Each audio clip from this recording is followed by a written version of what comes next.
চিনে ঢাকাই দিছে, যাইয়া পাও ধরে কান্দে দিছে। কি ব্যাপার? বাবু আমরা আগের জীবনে নাই,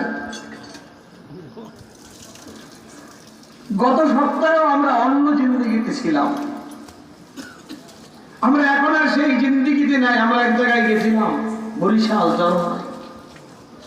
তো হুজুর বলছে যার হক নষ্ট করবার সে মাফ না করলে আল্লাহ মাফ করবে না।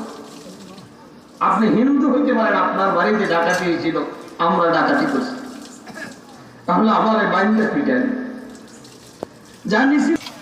এখন হিন্দু বেড়া হ্যাঁ আগে কান্দ কই দাদা কয়েন কি আমার লজ্জা দেন কি লেগা কয় আপনার কাছে ক্ষমা চাই বাবু, বুঝতে পারি নাই অন্যের হক। আপনি হিন্দু হতে পারেন কিন্তু আপনার হক আমাদের ধর্ম মতে আমাদের মুরব্বী বলে দিছে আল্লাহ আমাকে ক্ষমা করবে না। হিন্দু ভদ্রলোক কয় আপনারা চিন্তা